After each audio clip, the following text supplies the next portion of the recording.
Hello, and welcome to episode 26 of Trek Prime. And we're not making it at this point, but you'll be seeing this just after the US Thanksgiving, not the Canadian one they celebrated in October, but the US one. And, all the holiday season got me to thinking about the notion of holidays within Star Trek. And Jeff and I were talking about it earlier, and we were talking about holidays celebrated on Earth.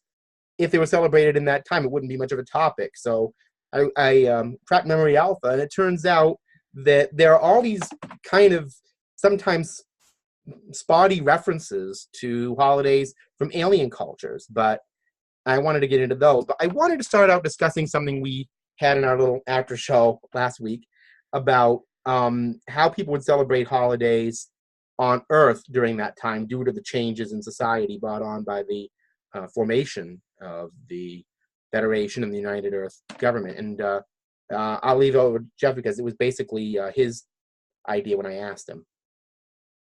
Well, we don't see too many Earth holidays on Star Trek, but we do see a lot of alien holidays celebrated.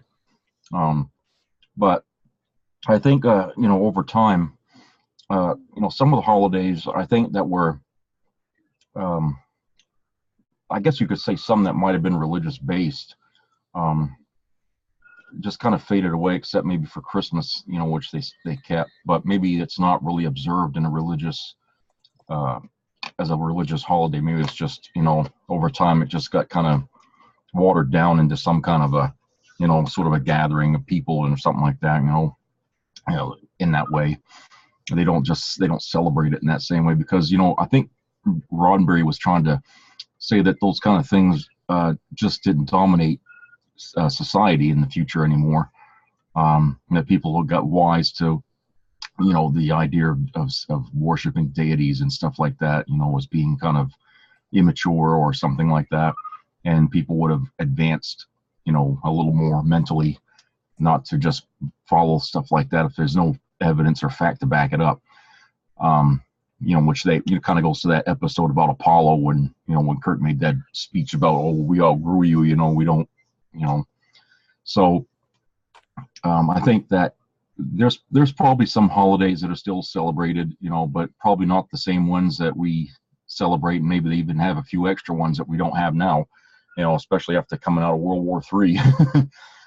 They probably have holidays that we haven't heard of.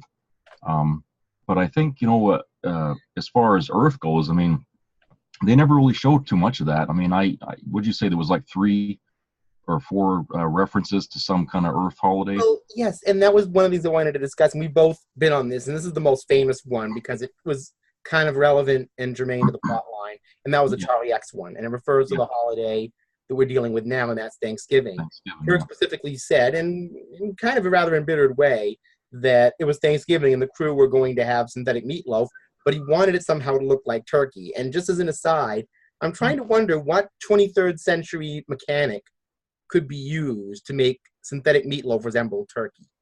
Well, that kind of dovetails into what I was just saying about how they watered down some of the holidays. I mean, people today probably would have said, oh, hell with that, because you can't even get them to eat tofu or, any of that stuff to look like a turkey. They want to have the actual turkey. You know what I'm saying? I don't want to politicize this too much, but I do have to mention this right just now as we're talking. It's Thanksgiving, and I was talking to somebody who is sort of into this idea that Thanksgiving as a whole represents genocide. Okay, I get that. I've heard that. I understand it. But this person wants Thanksgiving wiped away. Yeah, there are people, I've run across some. I mean, actually, there was a few that I spoke to here about earlier in the year, I think, and they were talking about that. And it's just you called it draconian reasoning. Yeah. All or nothing. Everything's got to be extreme. I don't think people need to really look at Thanksgiving in that prism. I think what they can do is say that we can change the meaning of Thanksgiving. Exactly, and that was my point. That you can kind of repurpose the meaning of it, but still have your celebration. And not say, well, this represents it's got to be destroyed. Yeah, we use it in a positive way now, not to celebrate genocide. We're doing it to celebrate unity but now. It's like I said. To me, it's kind of an aesthetic of, of somebody who's kind of just gotten woke. Yeah. And I've actually heard this, like you said, the same thing from a lot of different people. So I can't single out just one, but when I hear it, it does sound like they're just kind of getting woke to this. I mean, I learned that when I read Howard Zinn. Okay. We go through this every Christmas season too. When we talk about Christmas, there's always people that are. Well, that's some made up invented stuff for the news, but yeah. But every year we have to relive it. Yeah, but like I said, that's not even a thing as far as I'm concerned. I know that, but this Thanksgiving thing is just shared by people who normally have a good idea, but they just found out about it. It would be like somebody, and I saw this happening on a TV show once. They found out about World War II, but they didn't find out when it took place, and they were like, "Oh my God, did you hear about this Adolf Hitler? We got to stop him." It's like, oh yeah, the black and white years ago. The black and white pictures weren't a giveaway to that. No, there's somebody who looked up like a tagline on a Wikipedia page and just thought, oh my goodness. Can you believe they would have to put something at the bottom of the screen that says this is not actually happening? Or the idea was this person wasn't very bright. Basically, they were just. Oh my God! And they were. It was just a TV show, and I thought, oh my goodness, you have to be pretty thick not to get that was before your parents were born. But seriously, about the Thanksgiving thing, and that got me to thinking about one other thing too. We've heard that in Star Trek, they're often ashamed of the past. Yeah, that's true. So obviously, they've come to some idea about Thanksgiving as representing something very different in their time, and whatever it is, they're not ashamed because they're still celebrating. It's more symbolic, it seems, in the 23rd century. Like, it doesn't matter if the turkey's real as long as it looks like a turkey. You know what I'm saying? It's like it doesn't matter to the crew if they're actually, because they don't really eat, meat anymore. As far as I know, they just kind of stopped that, right? I mean, they don't slaughter animals, for food. So, it's weird because I've seen, but it could be replicated. I've seen Janeway and Voyager making roasts. Like, is it a real roast or is it a replica, or is it just burning it? I don't understand. Well, how do you burn something in a replicator? I mean, if you're I don't get how that would work. How you burn a? Yeah, I mean, unless you replicated a raw roast and then try to cook it. The replicator isn't an oven. I mean, you tell it how to make it, and then it should appear as exactly how you. If it my theory is that she replicated a raw roast and used some separate device to try to cook it. Oh. Which is a lot of work. I mean, I never got that. How the heck? Yeah, how they burned all these roasts. Like, how do you burn a replicated roast? To be able to burn something in a replicator means you're more incompetent a cook. You're actually more incompetent as a computer person because you don't even know how to run your own replicator. That replicator is terribly broken. Yeah. I don't know. That was unless a replicator was programmed, you can program it to be a cooker. I don't know what that thing. Yeah. I always thought it was closer to a transporter. So it was funny though that she happened to have bread and peanut butter and jelly on the desk there when that happened. Remember, she says, "Well, I hope you don't mind having peanut butter and jelly sandwiches," and she just seemed to have it right there, as if knowing that stuff was going to burn. Maybe as a scientist, she's like, "Okay, I'm going to try to cook this. I know it's not going to work, so I'll have a standby." A standby, yeah. Like maybe she has an auto thing, like, okay, sandwiches up, burnt roast down. I don't know. She's got no confidence in her cooking, apparently. Well, okay, that's humble enough. But seriously, I'm just, So there was another observance of Thanksgiving, but it was a flippant reference, and and it was in another series. But let me kind of go into that. It was in the Deep Space Nine episode "Blaze of Glory." Cisco invited the entire staff to a Thanksgiving dinner, and he'd been growing vegetables. Mm-hmm. And now Cisco can cook. Yes, because his father had a restaurant, so he has that ability, obviously. Yeah. So he doesn't need to worry about burning it. Yeah, I'd rather have his cooking than Janeway's. That's anything. Exactly. If I was to do Thanksgiving dinner with anybody, it would be Cisco all the way. He definitely knows his cooking better. Yeah, and that guy who was a trader, Eddington, wanted to bring the tarragon and spices. Yeah, that's right. How I remembered it. So it was a flippant reference. The episode wasn't about Thanksgiving. Yeah. So we never really saw Thanksgiving or anything like that celebrated in a specific kind of way in Star Trek. Yeah. And we're going to go. I'm going to go into the holiday that's obviously coming up next. It's Christmas. We know from TOS that Christmas is celebrated in Federation science labs because there was I think that was kind of a reiteration of how they're going to look at Christmas in the future in a scientific way. Well, because they mentioned a science lab Christmas party. And I'm just thinking, is that the only Christmas party on the Enterprise, or does every little department have their own? I'm just thinking they have it in the science lab. Yeah. Each room there has its own party or something going on. I mean, I'm just thinking, why wasn't there an episode where there were little, I just have this little vision of garland all over the corridors. Yeah. Really funny, or maybe a tree in the middle of the bridge. A tree. Just things to upset Spock, Yeah. I find the display of a deceased flora to be highly illogical. Something like that. Well, when I was in the service, we used to have Christmas decorations. I mean, I don't know why they wouldn't do it on a ship. I don't know, but this brings me to another thing, and you were kind of mentioning this earlier. Yeah. I imagine the holidays might be celebrated in a much more multicultural way in the future. Yeah. Because a lot of the concerns that, to be honest, that we have now, and a lot of people, I notice they don't do this with holidays. They don't look at the base of things, not the bottom line, but the base of what starts things. If you look at people attacking holidays in this day and age on a high-profile level, the base of it is usually economic.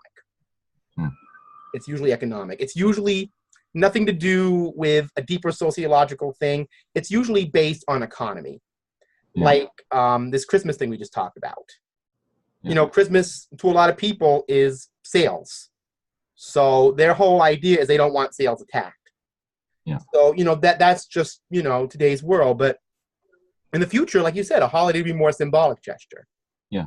Just for its own. There's no little greeting card shop on the Enterprise as far as they don't even use money. So that it's a different society. It's a post-scarcity world. Yeah. They can manufacture jewels. Yeah. They can just put Christmas cards all over the quadrant. Even gifts would be kind of pointless if you can make whatever the heck you want, right? So. Well, they might exchange more, esoteric things, I suppose, but it's more symbolic. I don't think it would be the big deal it would be now. It would be a different celebration of it. I imagine people still eat at Thanksgiving. I'm sure they still, Well, yeah, because like I said, we can look at it in a positive way, and of course, the Star Trek is always about the positive things about we want to see. Right. So, yeah, you can look at it that way. But with Christmas, I sometimes wonder. Oh, and also, now, I don't know if this was just Picard's picturesque vision, but in Generation, he's depicted with his family in a very European-style Christmas with all these garland. And a little fun aside, you mentioned that one of the toys was actually a ship from another series. Well, actually, it was based on a movie, The Alien. Right. It was one of the kids had a toy that was a spaceship. Yeah. And you said that in this Nexus thing that Picard had. Yeah, it came out in the 90s when they Kenner, I think, is what made it, and they had a whole bunch of Alien action figures, and it was in the movie. They were based in the Aliens movie, but they also added more things into it that weren't in that movie. So it was it's its own little side collection, and it came like side canon. Yeah, it was, and they had little comic books that came with some of the figures and stuff like that, and it got pretty big. They had a truck, and they had and that spaceship he had was from that Alien expanded universe. Yeah, it was that. Yeah. So that's just an interesting Easter egg. I wanted to. They had. I don't know if that was Christmas. I've seen that right off because I have it. I don't know if that was Christmas as Picard envisioned it, or if that's the way it's still celebrated in the 24th century. Well, maybe for kids. I mean, like we see the kids having fun with it and stuff, but I think they would probably still decorate.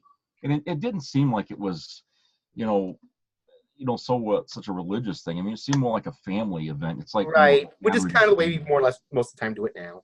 Yeah, I mean, they still decorate, they still the tree and all that stuff. They, like I said, things like we know where these things come from. Some of it was pagan religion that got blended in with Christianity and stuff like that. Yeah, you can kind of see it that way too. Yeah.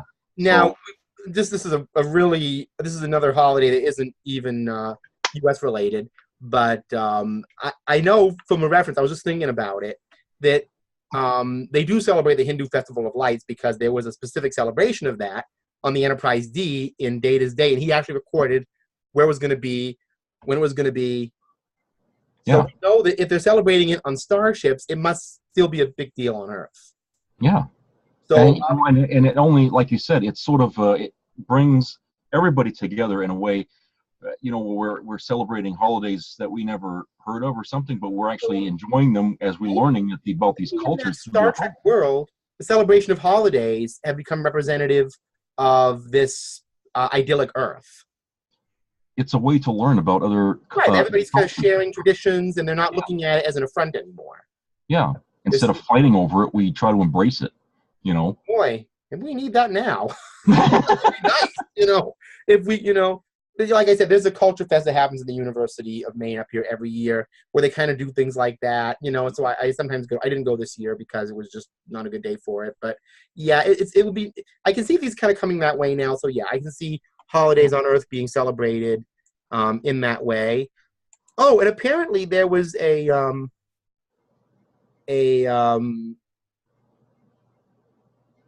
actually no, that was just. Oh wow, they actually have this listed on Memory Alpha. What's that? As a holiday. Miles O'Brien's flippant mention of "I'm married to the most beautiful woman in the galaxy" day. Oh. Well, I told you. It's non-holiday. This is an O'Brienism. They actually mentioned that as a holiday. Well, it's set in stone now. I mean, if Memory Alpha says that's a canon thing. That I'm married to the most beautiful woman in the galaxy day. Yeah. Which probably has Keiko as a mascot of O'Brien saying it. And he says it could pop up 2-3 times a year. It's like.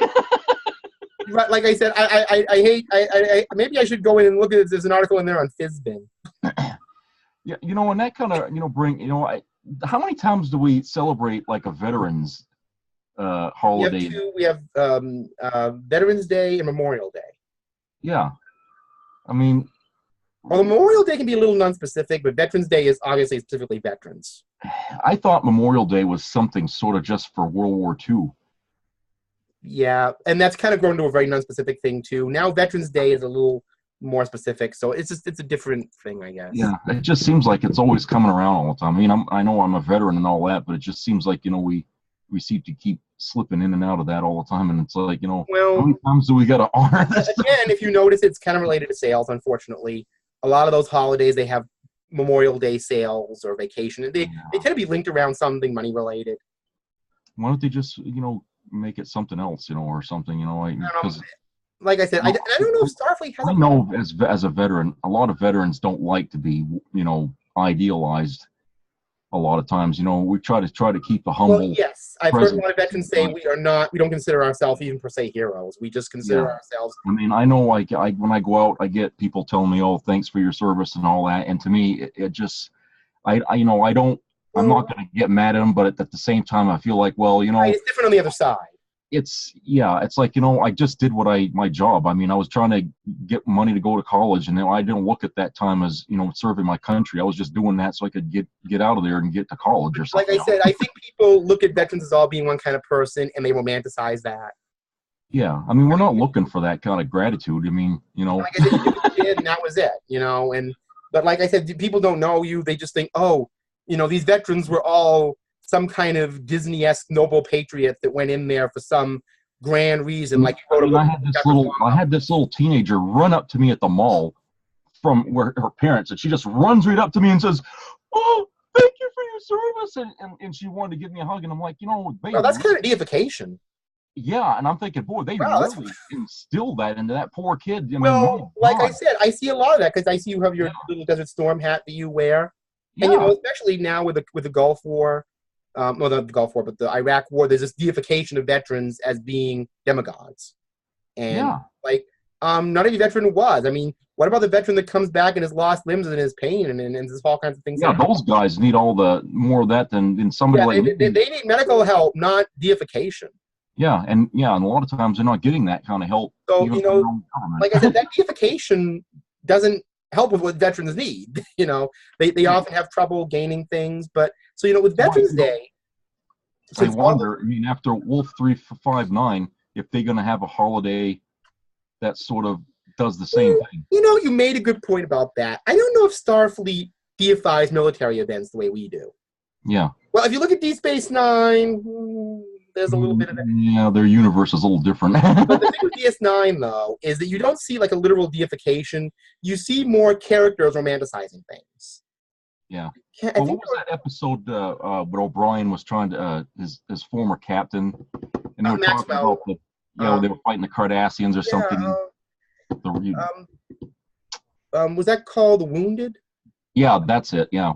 Right, because basically, here's the impression I get. Captain Maxwell was a guy who seemed to have some form of PTSD.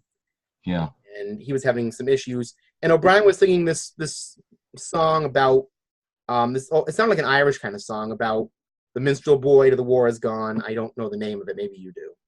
Yeah. No, I don't. I mean, I've heard the song, but I don't know the name of it. It's not like an old song, but anyway. So obviously this guy is really this kind of warmonger type, really into it, but he can't find a place for himself in peacetime. So he's kind of a conspiracy theorist and has issues. And yeah, he just doesn't trust them. He thinks everything they're up to something all the time. And he has signs of PTSD, and he's kind of going into a bad place, and O'Brien has to come in there. But I don't know. Because Starfleet usually has pretty good resources for things. I don't imagine that veterans get the slip. I mean, and I don't know if they would take Wolf 359 and deify that event since it's so horrible. Yeah. I mean, it was pretty much a stain on the Federation for many decades to come.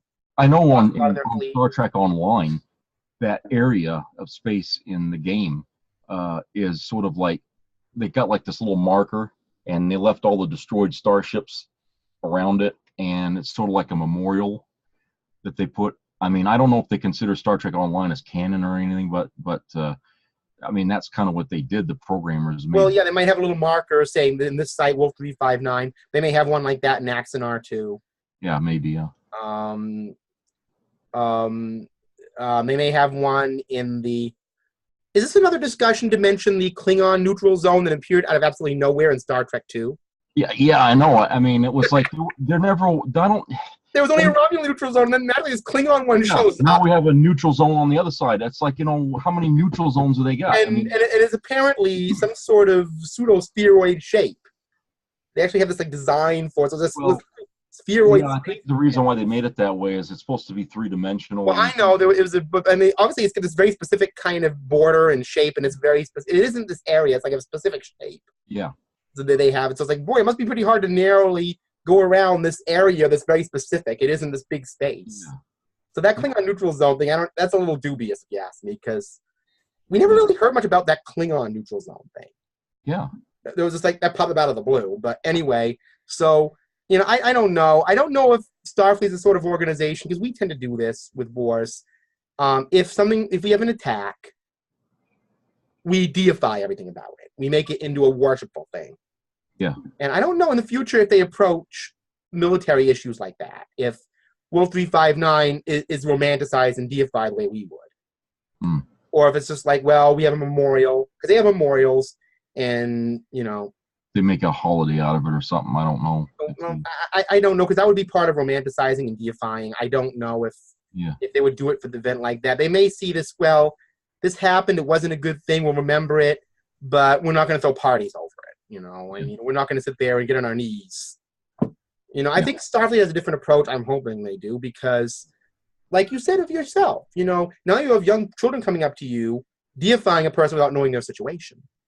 Yeah. Or how they feel. They were taught that from their parents, but I don't think they really understand what it means. Right. Like I said, they're not old enough to think critically about certain things. Yeah, I've seen that, and that's weird. But I don't know if the Star Trek universe would quite do things that way. I mean, considering what's happening now in it, who knows? But the Star Trek universe that we're familiar with, the Prime universe, I don't know. I mean, I think it's more up to the individual. I mean, I'm sure somewhere on Earth, I'm sure we're going to see it eventually, there is a graveyard for World War III. Unless World War III was such a massive death count, there cannot be a graveyard. I mean, who knows? The graveyard might be an entire nation. I don't know. It could have got bombed over during World War III. We don't know. I'm just saying there might be a World War III memorial somewhere. I don't know where it would be. Yeah, really. I mean, where would you actually put something like that? I mean, for a war that fundamentally changed the way Earth functioned, there must be something. Well, it's also, I mean, it's a different kind of war, because, see, World War II involved military mostly. And World War III would have been the bombing of innocents more, as well as them. So how would you memorialize civilians having died along with your military? You know what I'm saying? I don't know how a Veterans Day would work in that time, because the Earth was so restructured. Yeah. Sociologically, I don't know if they would look at it the same way if World War III was more just a civilian death count. Yeah. I mean, I remember in Enterprise there was reference to a World War III melodrama. But I don't know if there were any troops fighting that war, if there was anybody in spaceships in orbit doing it. I don't know. I mean, in Washington, they have the wall, but there's no wall for all the civilians that died as well, and there were a lot of them. Right, but that again, we're paying tribute to veterans here who fought in wars rather than people who died in wars. So, but I think, like you said, it just dovetails into having Veterans Day, basically, and everybody else. Well, if you got killed in it or something, we're not going to really include that into celebrating that, I'm or wondering, something. is there a memorial to the WAC battalion, who for the most part were a civilian Army Corps, who were women in the World War II? Don't know. Who generally were not armed. I don't. I mean, and they were veterans. They just were not armed veterans. Yeah. I'm wondering if there's a tribute to that. I mean, World War II, III may have been like that. There may have been civilian corps, people who were having relief efforts in places that were bombed and such, who were not per se soldiers, but people who were dealing with things that way. I don't know how it's functioned. That would be an interesting thing to kind of explore in something about how World War III is memorialized. Yeah, which I'm sure it is. Because in Enterprise, they said there were movies made. There were movies and plays made about it and books. Yeah. So I mean, it's a world war, so I imagine there probably is. But I don't know. Times probably just changed. But outside of that, I really honestly don't know what they would do. But as for Earth holidays, they mentioned New Year's Day was celebrated. I guess the calendar is pretty much the same, even though they use star dates, but I guess they still follow that 365-day calendar, Right. Bashir got invited to a New Year's party in Deep Space Nine, so we kind of know that, I guess. So, there are a mention of contemporary Earth holidays in the Star Trek universe, and this one was celebrated on Voyager, interestingly enough, and that was First Contact Day. Oh, yeah, that's right. Right, for an event that happened in their universe, which would be April 5th, 2063. I just have this image of Neelix doing his little Calaxian dance in front of that jukebox. Yeah, that was like one of the last episodes of the last season, wasn't it? Wasn't that where he left the show? Yeah, that was like maybe the third episode. Yeah, Homestead. That was when Neelix left the show toward the end. Yeah. Yeah. I'm sorry if I'm spoiling it for any of you who, for some reason, haven't seen Voyager yet. I'm sorry, but I think it's a little too. Yeah. Anyway. It's been long enough. So apparently, there is also a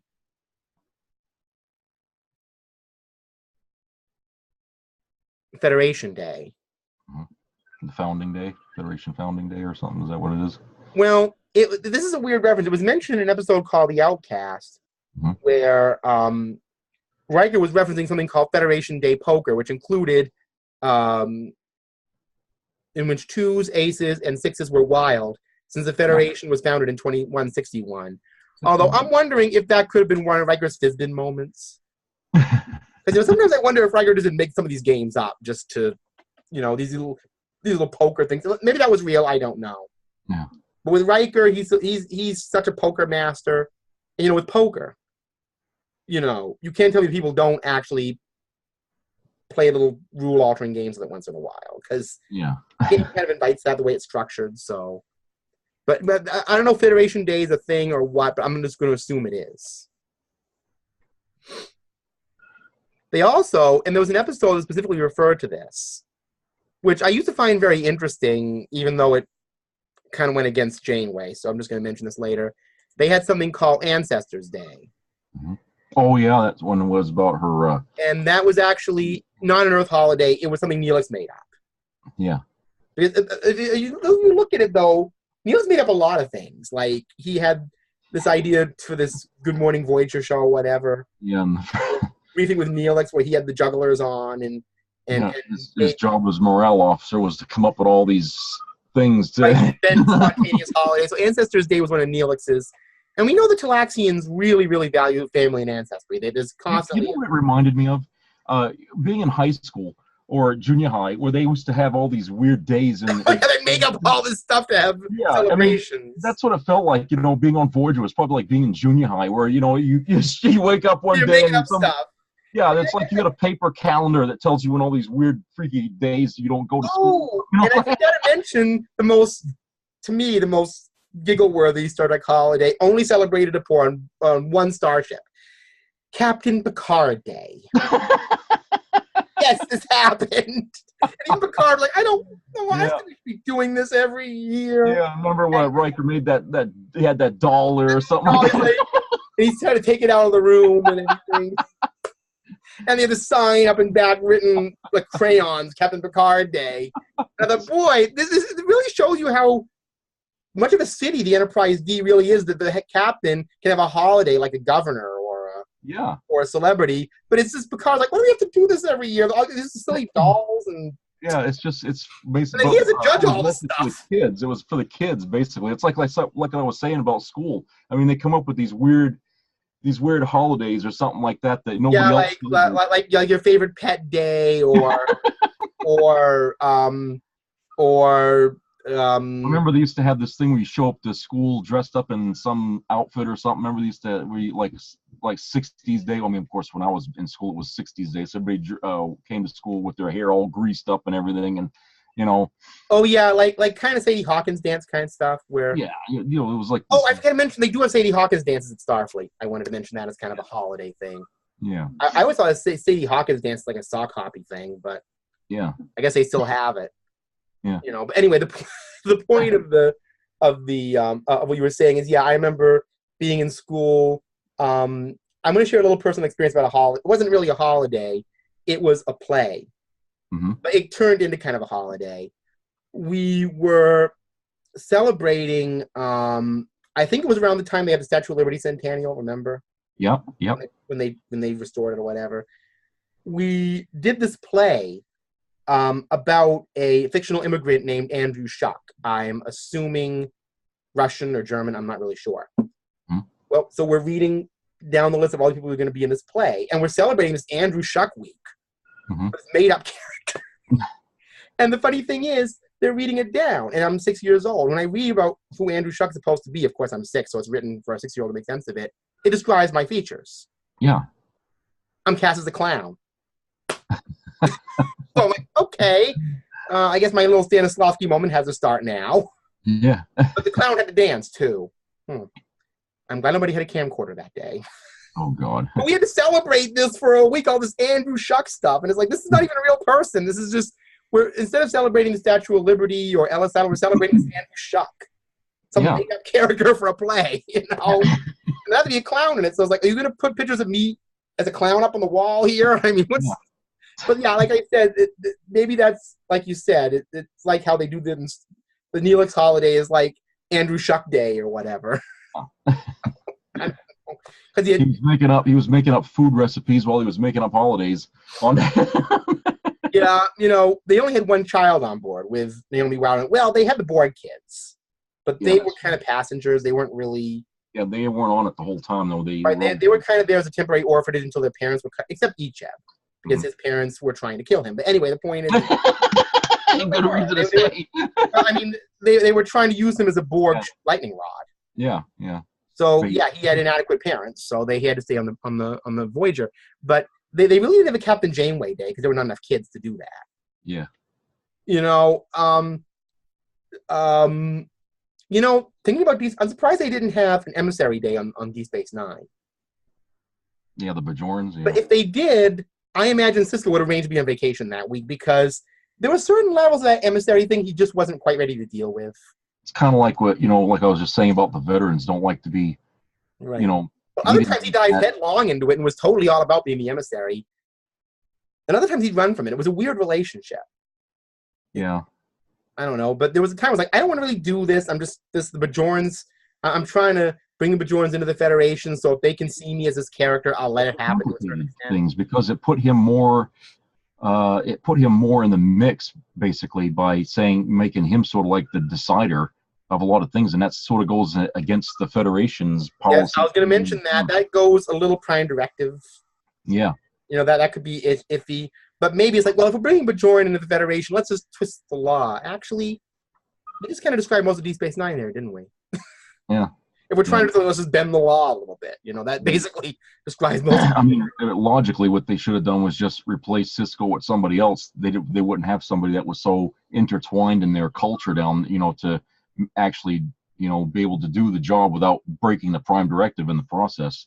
But that did result, actually, that whole thing with Bajoran did bring up some Bajoran holidays. Obviously, Bajorans being very religious, a lot of their holidays are actually religious. Yeah.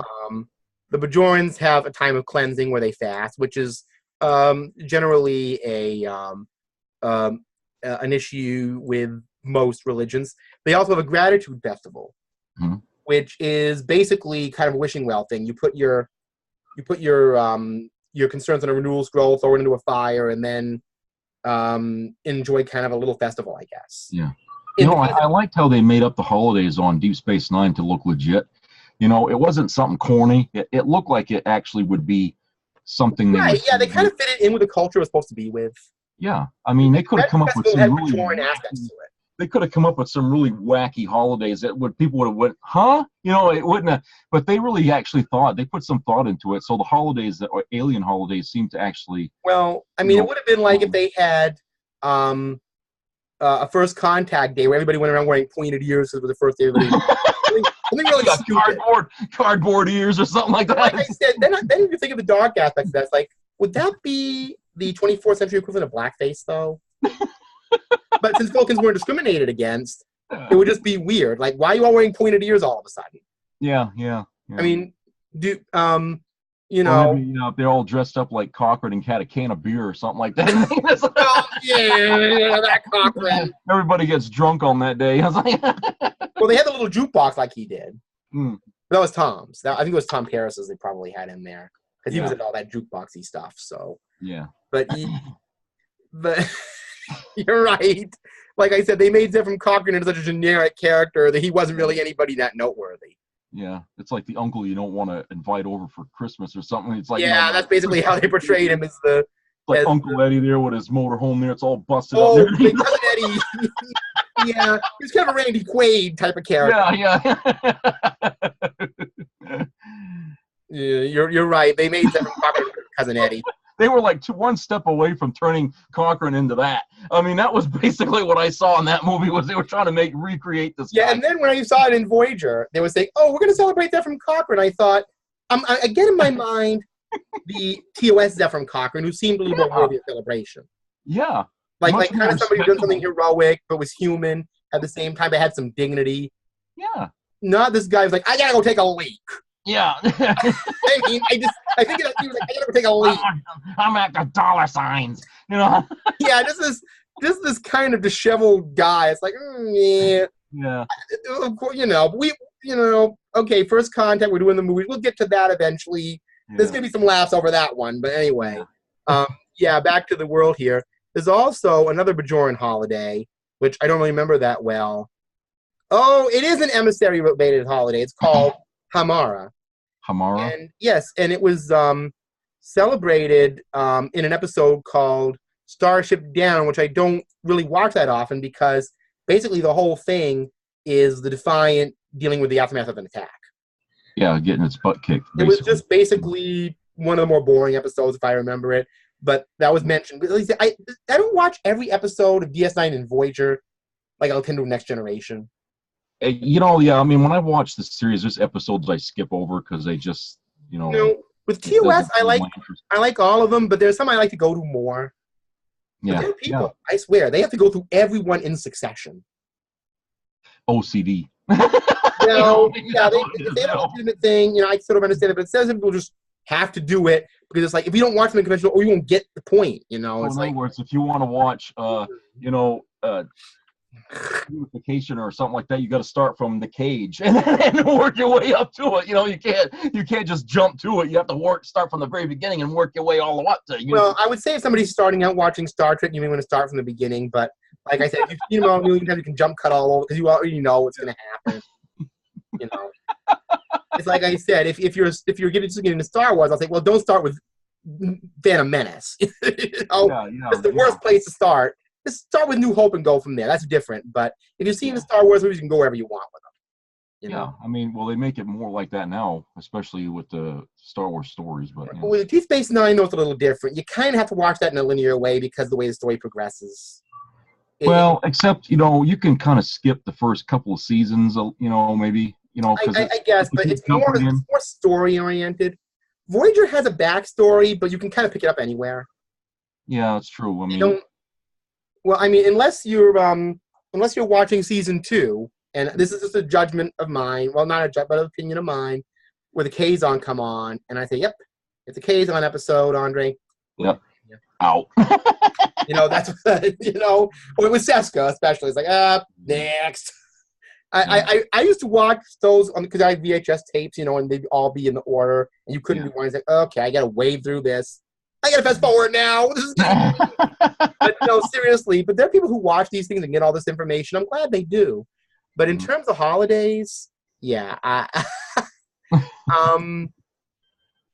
Let's see if there's any other holidays that we know about. Oh yes, we get to deal with the Klingons. Oh yeah, and there are numerous holidays here. Now, I'm sure the Klingons have a lot of holidays, and I'm sure most of them, because they're Klingons, are going to be written in as a violent one.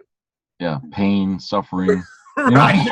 So, I mean, they probably have some kind of Klingon pain stick day, the way they strap you down and they beat you over the head with a club. It's like well, if you watch the wedding ceremony, they have to go into this fire cavern and hang and sweat and be pelted by these things, and it's all about let's make sure everybody's suffering terribly before the wedding, and then they attack the bride and groom with things like everything has to be violent. They ought to when they on the TOS when they're the second episode of Harry Mudd. And they're sitting there saying pain, anguish, and despair. These things make us happy. Well, when they're saying that, they ought to overlay the Klingon holidays and say right, because that seems to be the Klingon mode of holiday. Everything has to be about suffering and death, and only this way can we be happy. Which absolutely makes no sense, as Norman pointed out. But they were trying to be illogical. I get that. Yeah, but it works. Only in this way can we be happy. But it works with the Klingons. They love that. So anyway, they have the Day of Honor, which B'Elanna Torres was hesitant to celebrate. And when she goes into the holodeck, it's the same thing we always see of Klingons. Okay, so we have the Day of Honor. I had to prove out Klingon by taking out a Batleth, fighting, bloodying myself, ripping my shirt off. Basically every Klingon holiday we've ever seen. Yeah. And B'Elanna's like, enough of this, I'm getting out of here. So, and then when they hit her with that pain stick, boy, does she turn right around and beat that. I'm tired of pain and suffering. I just want to get on my life, Yeah.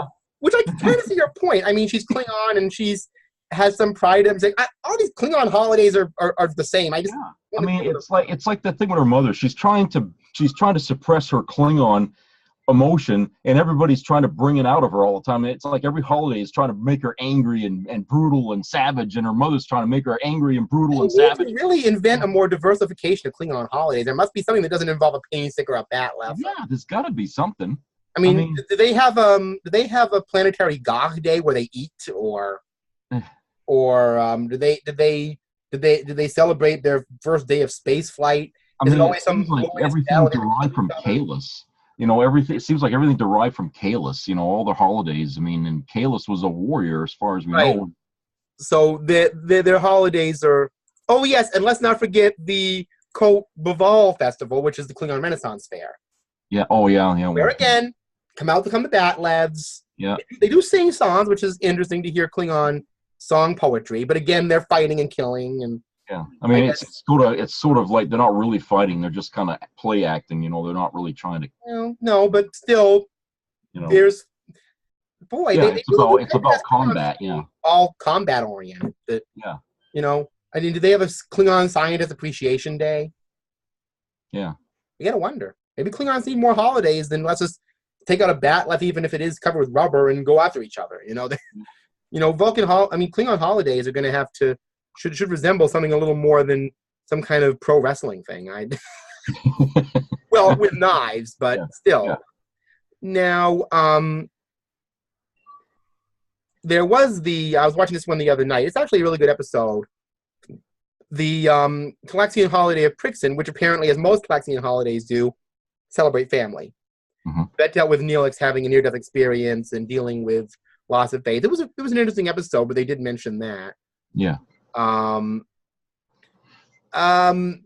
They actually mention the festival on Beta 3, but I do not consider that a holiday. Landru created that as a emotional outlet. But let's face it, that was an orgy. Yeah. That was Carnation instant orgy. Yeah. It turns 6 o'clock, and all of a sudden everybody's they're all crazy all over. Yeah. Right. I mean, my goodness, I must have taken the strain. I'm not even sure you could really call that a holiday as so much as just a orgy style of life. It's an orgy. It has nothing to do with a holiday. It's like getting up and getting dressed to go to work. I mean, we don't call that a holiday. It's just doing something during the day. It's like, don't think too soon. There could be a getting up and getting dressed day. Yeah, really. I mean, go out and buy your Hallmark card. Happy getting up in the morning day. Here's a nice shirt for you. But anyway, there's a Guitarian music festival that was mentioned.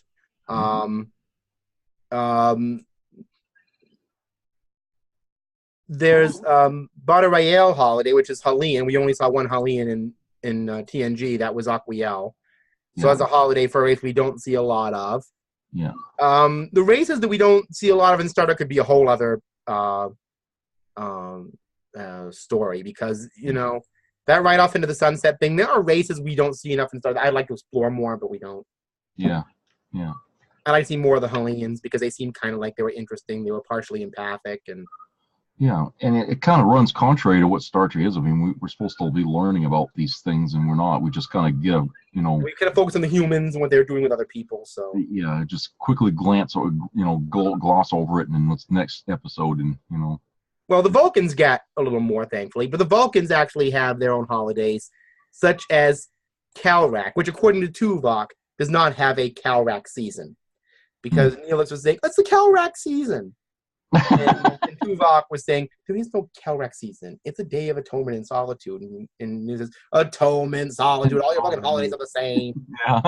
So apparently Vulcans are really into ultra meditative kind of I would say Hindi Islamic sort of traditions where everything is very solemn and almost religious. Constantly suppressing their emotions and stuff like that. Right. Except the holiday of Rumari, which is apparently a Vulcan pagan festival full of barely clothed Vulcan men and women covered in slippery Rillan grease chasing one another. That's interesting. That's what we know to describe it. And Tuvok basically said that it hasn't been observed in centuries, in which Neelix responds that he wants to make a lot of greasy ancient Vulcan dishes while everybody chases each other without clothes on. Yeah, I would have seen how that would have looked on Voyager.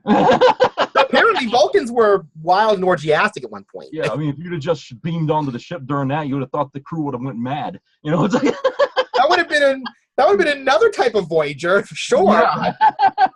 Let's celebrate some Vulcan. I mean, they do have that novel. Mirror universe? Is this the mirror universe here or what? I mean, right. I mean, see, but then again, the mirror universe, I don't know if Vulcans are the same way. They do seem to be kind of the same way, but just edgier, it seems. Yeah. Well, unless they're working with the Terran Empire. Yeah. And apparently, every Vulcan in the future in the mirror universe has to have a beard. Yeah. They all look. They have actually a band named Spock's Beard.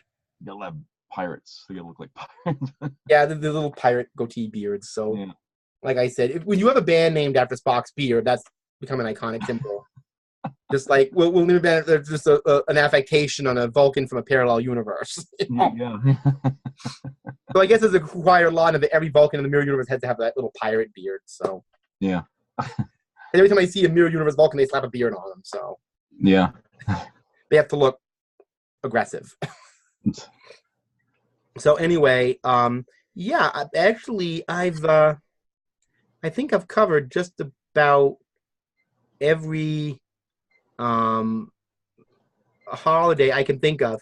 Now, you mentioned military kind of things like Veterans Day and so on and so forth. Hmm.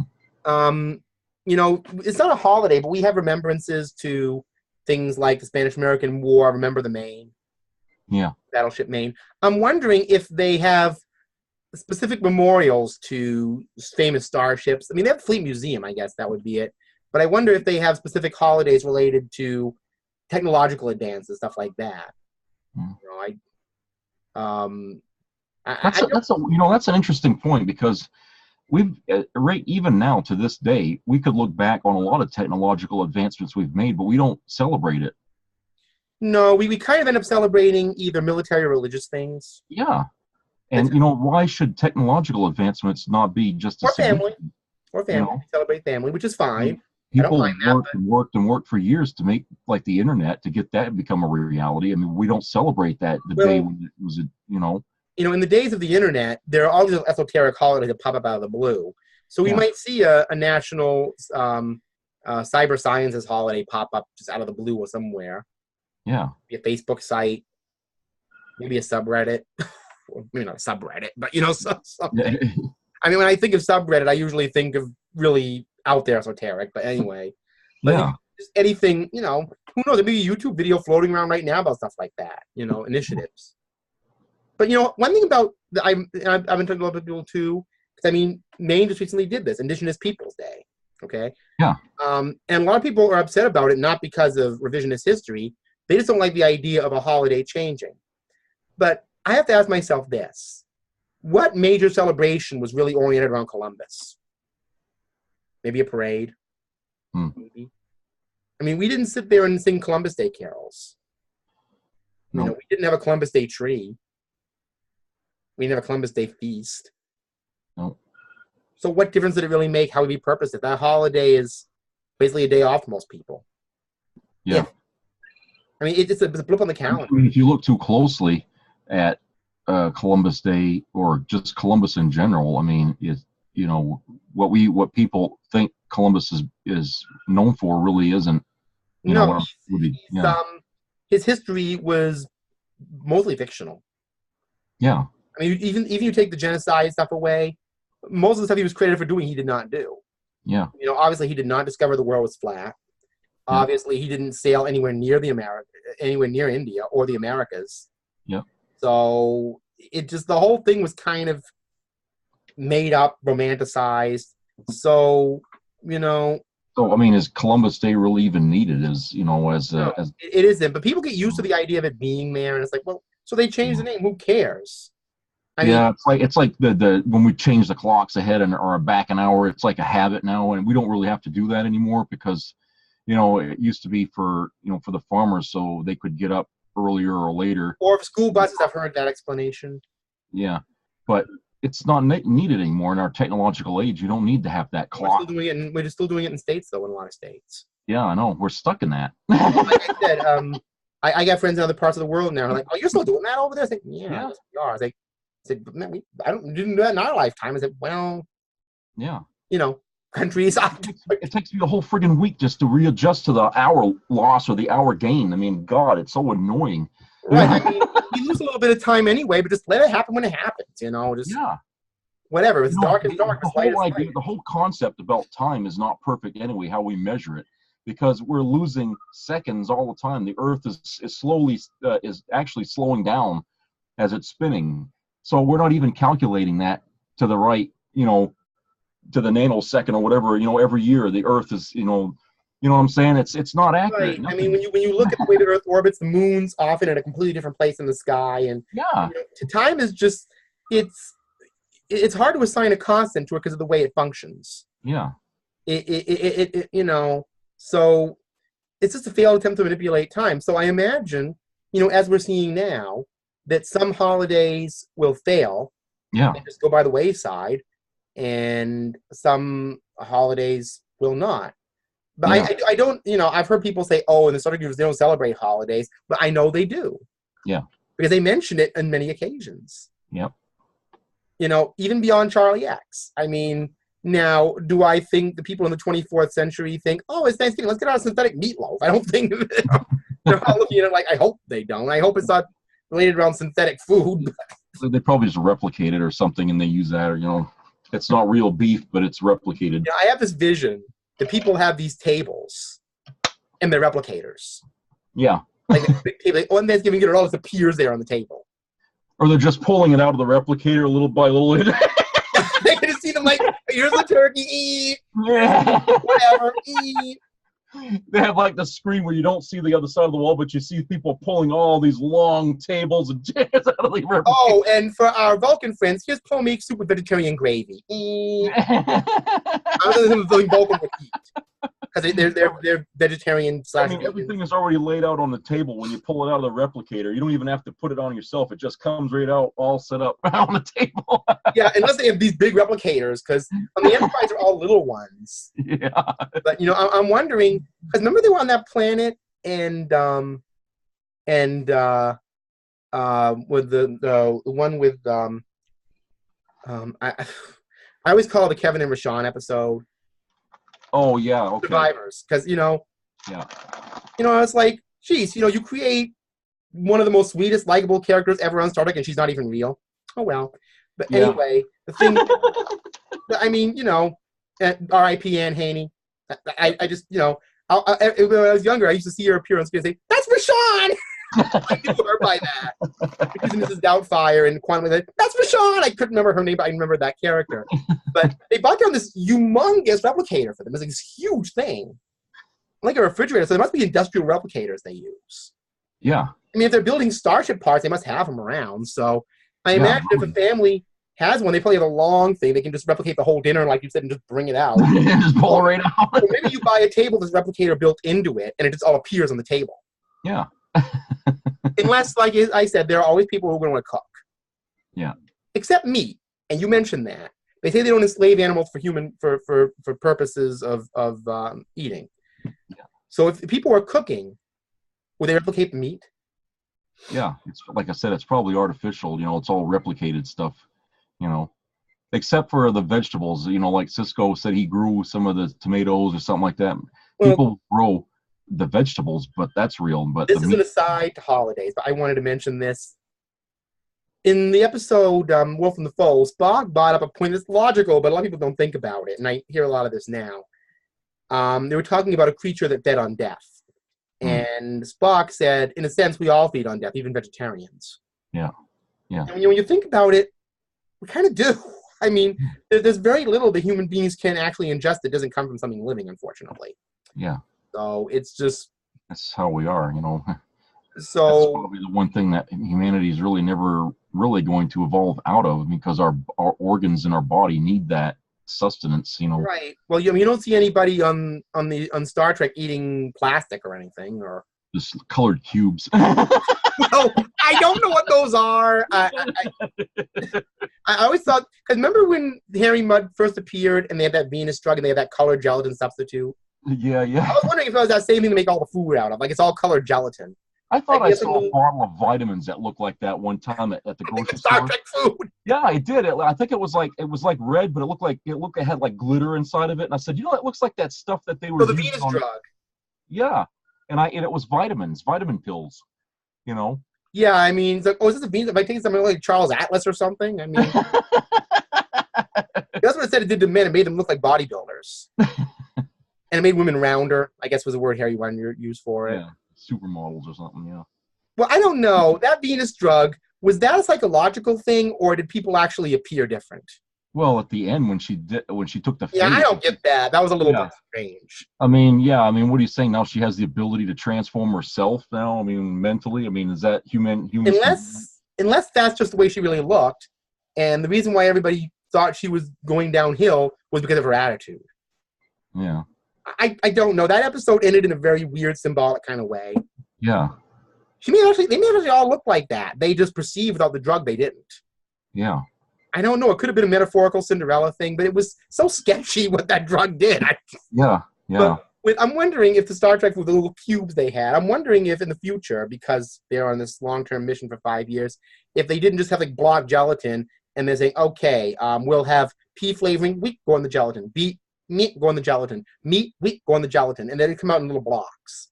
Yeah. Soylent Green. It comes out in crackers. That's Soylent Green. Right, well, if you remember in those days, Yeah. space food was like liquidy, or it wasn't really freeze dried. I found that out recently, but it was different kind, like rations or specially made rations. Yeah. But they really didn't, they really didn't, I think at that time, conceive of food as we understand it on Earth being in space. Yeah. Like with the next generation, all the food seemed like real food. Yeah. They didn't try to sell that, that weirdness of it. They made it look real. Yeah, in Enterprise, they were eating real food too. I don't know why they didn't have blocks, but that could have been some 23rd century development. Yeah. Maybe they figured it was getting it was like an evolutionary step, we figured it could be more efficient to give the food, the crew the nutrients instead of having the whole meal where they're they can just give them the nutrients is enough to sustain them instead of having the actual meal itself. Yeah, I noticed for an Earth that prides itself on not being polluted, unless it's not what it looks like. They're still using styrofoam in the 23rd century. I find that interesting. Yeah. But like I said, that's one of those little contradictions. But anyway, we kind of got off holidays. But is there anything else you wanted to add? Because I'm pretty much more done with the topic than I thought I was going to. Well, the thing about holidays in the Star Trek universe is they leave the door wide open for anybody to kind of jump in there and create something else for it, because like you said, they don't really go into too much detail with a lot of aliens that we've seen in the show. We don't know a whole lot about them. So for people that write Star Trek stories, they can get in there and really kind of add things to it, and come up with other ideas for holidays in Star Trek. It may not be canon, but it's something. And, like I said, the door's wide open for anybody to kind of add things into it. Yeah, because, we have all these alien holidays that we can kind of deal with. And I mean, you can't really contradict nothing that way. I mean, that's like a holiday is a holiday, you don't have to, it doesn't have to make any sense. It's there, I mean, people invent them half the time anyway. So actually, most of them are invented. So yeah. Actually, all of them are invented, but yeah. I mean, you don't see any little flower that comes out of the ground that says, "From this point on, I declare it to be Daisy Day." Yeah. You don't see a little plant that comes out like that and declare something like that. So we all kind of invent holidays. So if you can invent them for you can invent them for any alien. That's right. To be honest, we still haven't seen much about Cardassian holidays. Yeah, it was none listed there? Because Cardassians were always adversaries and militaristic, even more so than Klingons, and they didn't seem to have enough resources on their planet for holiday. Family was important. They might have family-oriented holidays like Galaxians do. Yeah, Cardassians seem to have a lot of thing about family with their culture. Yeah, so that's their positive. They are very family-oriented. They do seem to care about their mothers, their fathers, their children. So they do have that, because usually Cardassians are always painted as being corrupt, but they do have some things you can kind of go with. I imagine that. I'm trying to think of anybody else who was prominent. Betazoids got to have them. I mean, the Betazoid culture seems very rich. They have to have some kind of holiday. Yeah. I keep thinking that there was one in the first season, but I guess there wasn't. No, well, considering Troy was AWOL during half that season, yeah, I know. Yeah, wasn't really prioritized that much. I'm trying to think of. We've seen so little of the Ben sites. I don't know what their society's like that way. Yeah, really. What kind of holidays would they have if they? I don't even know if the Ben sites live on a planet. They seem like they live more in a bubble. Yeah, they describe the Ben site world as a geostructure, whatever that's supposed to be. Yeah. Sounds more like a space station or a biodome. I don't think they live in some world with some kind of Pauly Shore character. That's just sticking in my head. Anyway, but there are these races we haven't explored enough. The Trill have got to have holidays. Oh yeah, they got to have something. Now I don't know if they have separate holidays for the hosts and separate holidays related around the symbiotes. I don't know how they do that, but I don't know if they have Swim with Your Symbiote Day or something. I don't know what they. I mean, I imagine they do have that kind of event where they do exchange their former hosts around. Well, with all the lifetimes they have, I mean, with the hosts, I mean, they must have some kind of. You remember that one though, where Jadzia put all of her former hosts' minds into the crew, but that wasn't really a holiday. It was more of a ritual. Yeah. Is a Okay. ritual a holiday or kind of separate? That's more religious, I guess you could say. Yeah. Rituals. That really isn't a holiday. That was something that you just weren't. What was it called? The Gentara. The Gentari, yeah. So yeah, that wasn't really a holiday. There was no celebration involved. It was just more of a ritualistic event. Yeah. But they must have holidays kind of related to things like that, I imagine. So we could kind of invent. I'm sure if we go into the fanfic world, there's tons of stuff like that. Yeah. You can't tell me the fans aren't writing about stuff like that. So I imagine it's all out there. So Yeah. anyway, so is there anything else you wanted to mention? Nope, that's it.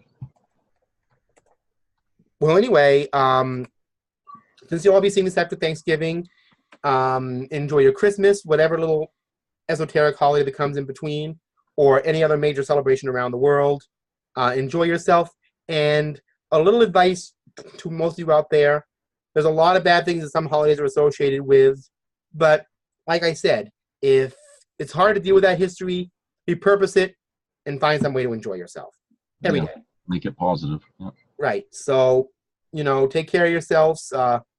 If you're celebrating, be positive about it, and see you next time. Live long and prosper.